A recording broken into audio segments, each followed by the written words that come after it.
Hello दोस्तों, मैं विनय आनंद आपका इन्फो दोस्त आप सबका स्वागत करता हूं। दोस्तों, ये जो आज का वीडियो है, इस वीडियो में मैं आपको बताने वाला लाइब्रेरी साइंस के यूजीसी नेट दिसंबर 2019 में जो भी क्वेश्चंस पूछे हैं उन सारे क्वेश्चन को मैं करवा रहा हूं, जैसे कि आपको पता ही होगा। और ये इस सीरीज का क्या है, सेकेंड पार्ट है। तो मैंने जो पहला पार्ट बनाया है उस सारे पार्ट को पहले पार्ट को आप एक बार जाकर देख लेना। ओके, तो आज का सेकेंड पार्ट में देखते हैं कौन कौन से क्वेश्चन है जो आपके एग्जाम में पूछे गए थे दिसंबर 2019 में। और इन सारी वीडियोस को आप पूरे लास्ट तक देखना, क्योंकि इससे आपको एक अंदाजा लगेगा कि आपकी तैयारी कैसी हो रही है और मैंने जो भी आपको अब तक पढ़ाया है बताया है वो कहाँ तक आपके लिए कारगर साबित हो रही है। ओके, तो चलिए आज के क्वेश्चंस को हम लोग देखते हैं कैसे कैसे क्वेश्चंस आए हुए हैं। तो आज का जो पहला क्वेश्चन है कि which of the following are the webzine, इसमें से कौन है जो वेब जाइन है, वेब मैगजीन है। ओके, सो यहाँ पर ऑप्शंस क्या है आपके सामने, ईमेल मैगजीन है, ई कॉन्फ्रेंस है, ऑनलाइन बुलेटिन है या इलेक्ट्रॉनिक न्यूज है। ओके, इसमें से कौन है जो वेब जाइन है, तो ईमेल मैगजीन है, ये क्या है, वेब जाइन है यानी web magazine. Okay, online bulletin है, ये भी एक तरह का मैगजीन ही है, बुलेटिन। और इलेक्ट्रॉनिक न्यूज ये भी क्या एक मैगजीन है।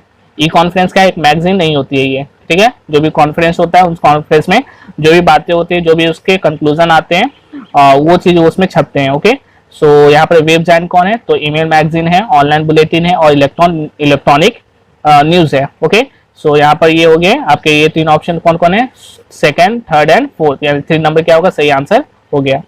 सो नेक्स्ट आगे बढ़ते हैं। Next question, identify the name of editor in chief of Dewey decimal classification and relative index 23rd addition.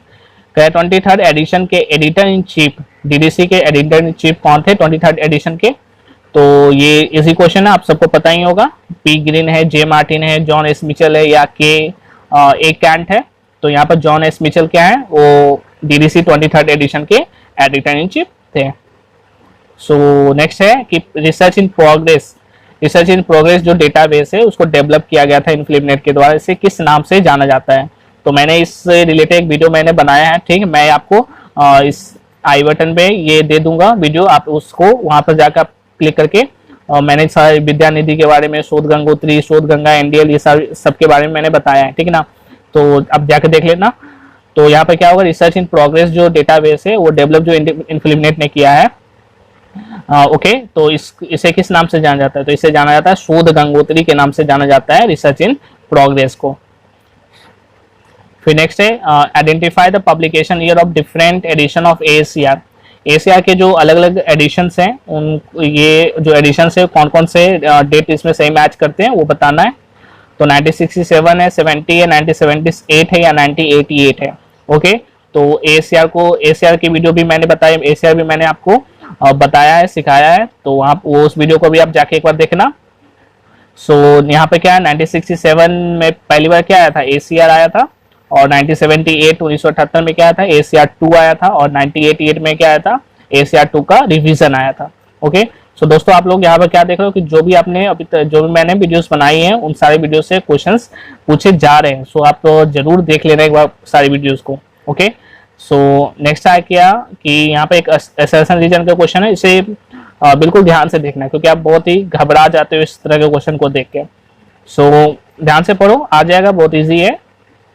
क्या क्वेश्चन है कि consortia based subscription of online resources nowadays has become a practice in most of the universities libraries in India. Okay, तो बात क्या करिए कि consortia based subscription है, online जो रिसोर्सेज का जो सब्सक्रिप्शन है आजकल अधिकतर जो यूनिवर्सिटी लाइब्रेरी हैं वो लेती हैं। ओके, तो ये तो बात बिल्कुल सही है। जितनी भी बड़ी बड़ी लाइब्रेरी यूनिवर्सिटी लाइब्रेरीज हैं, अधिकतर लाइब्रेरीज कुछ जैस्टर का, फिर स्कूपस का, वेब ऑफ साइंस का, इस तरह के जो भी सब्सक्रिप्शंस हैं वो सारी सब्सक्रिप्शन लेती हैं।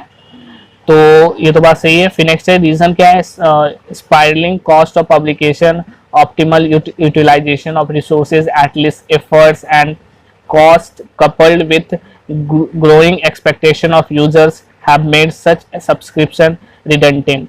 ठीक, तो रीजन में क्या कर रहा है कि जो भी कॉस्ट पब्लिकेशन का जो कॉस्ट होता है, ठीक, वो और क्या है, और धीरे धीरे जैसे जैसे डिमांड बढ़ती चली जाती है उसका भी कॉस्ट थोड़ा बहुत बढ़ता जाता है। लेकिन तो इस सब से क्या, ये सब होने के कारण क्या सब्सक्रिप्शन लेना छोड़ दिया जाएगा, तो ये बिल्कुल नहीं छोड़ा जाएगा। यानी बात क्या है, रीजन जो लिखा हुआ है सेकंड वो क्या है, गलत है। यानी पहला तो है कि सही है कि हाँ सब्सक्रिप्शन जितने भी यूनिवर्सिटी लाइब्रेरी है वो सब्सक्रिप्शंस लेते ही हैं, और अगर डिमांड बढ़ती है और जो भी कॉस्ट वगैरह है वो सब, क्योंकि ये ऑनलाइन होती है तो कॉस्ट वगैरह स्पाइरलिंग कॉस्ट ये सब तो लगता नहीं है। सो इसके कारण थोड़ा बहुत क्या होता है उसमें सब्सक्रिप्शन का चार्जेस बढ़ जाती हैं, बढ़ा दी जाती है डिमांड होने के कारण। तो क्या सब्सक्रिप्शन लेना बंद किया जाएगा? तो नहीं, ऐसा नहीं किया जाएगा। यानी ये आर क्या है, जो रीजन है वो गलत है। तो A is true but R is false. Okay, next बढ़ते हैं। नेक्स्ट है which of the following steps are involve in the selection of document for digitisation. अगर कोई बुक है, कोई डॉक्यूमेंट अगर उसको डिजिटाइज करना है तो कौन कौन सी स्टेप्स को ध्यान में रखना पड़ेगा? चेकिंग फॉर कॉपीराइट, बिल्कुल कॉपीराइट को सबसे पहले चेक करना पड़ेगा कि कॉपीराइटेड मटेरियल है या नहीं।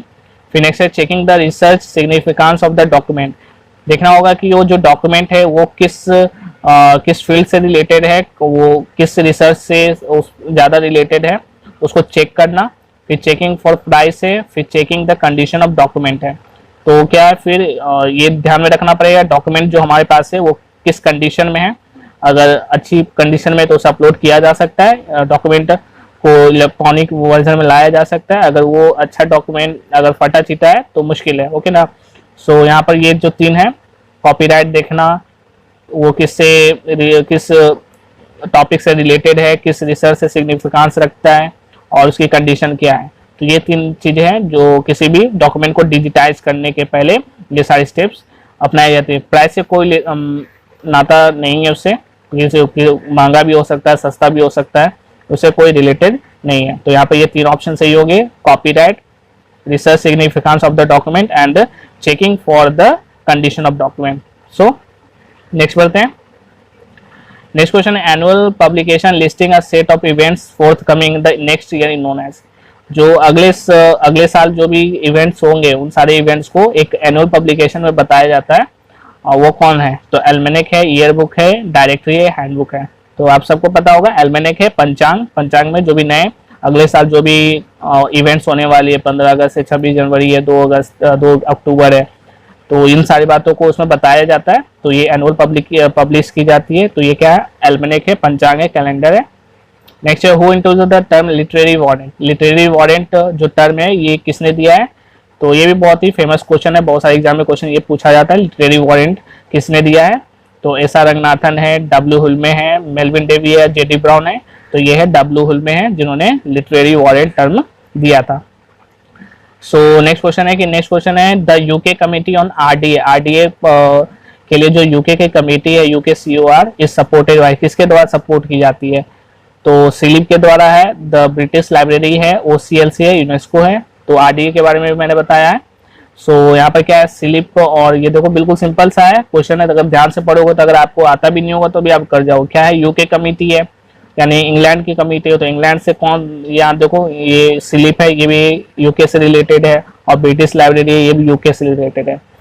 OCLC है और यूनेस्को है, ये सब क्या अमेरिका से रिलेटेड है। सो यहाँ पर क्या होगा, कौन सपोर्ट करता है? सिलिप सपोर्ट करता है और ब्रिटिश लाइब्रेरी सपोर्ट करता है, यानी 1 और 2 सही आंसर हो गया। तो 1 और 2 कहाँ पर? यहाँ 4 वाले ऑप्शन में 1 और 2, तो ये 1 2 क्या हो गया? सही आंसर हो गया।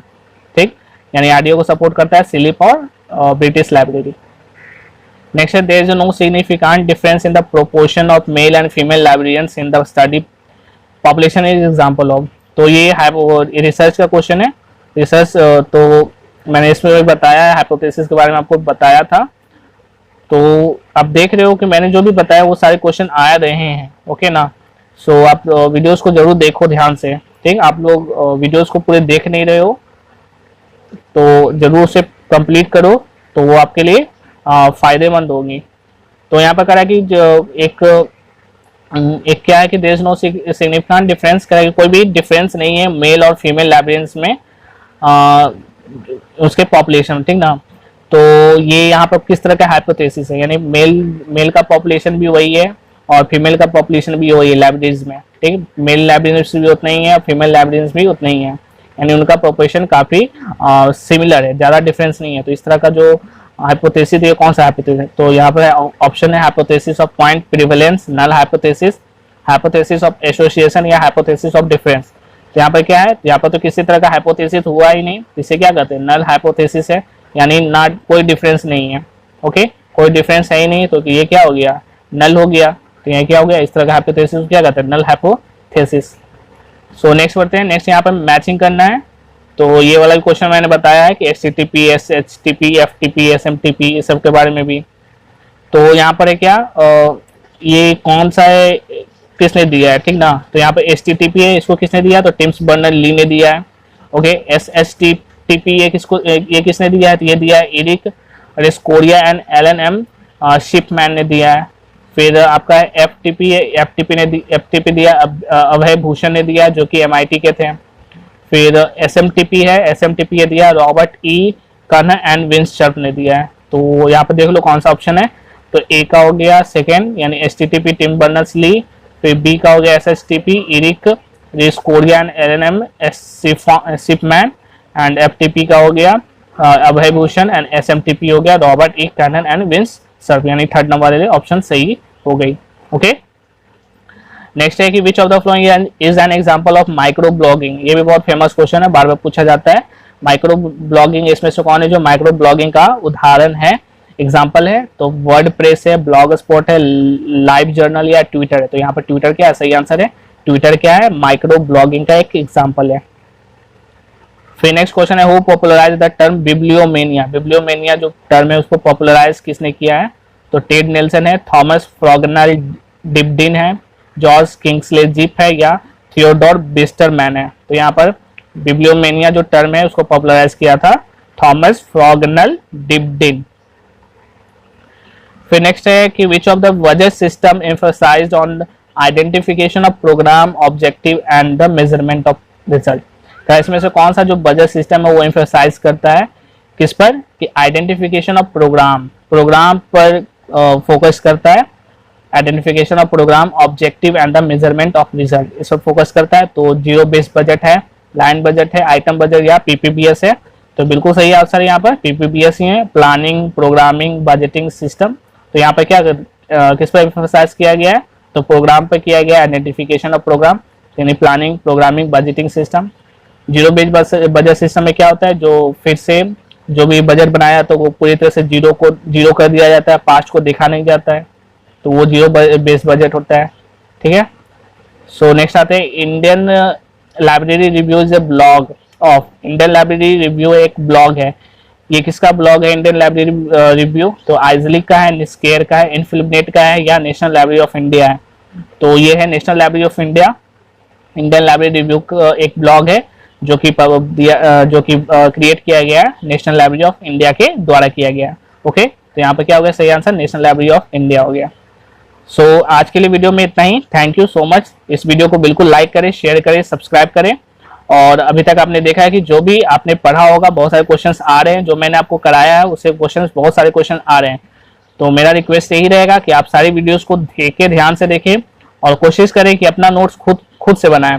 वैसे मैंने अपने जो भी मैंने बताया है वो सारे नोट्स को मैंने जो फेसबुक ग्रुप है मेरा उस पर मैंने अपलोड कर दिया है, तो वहां से भी आप डाउनलोड कर सकते हो।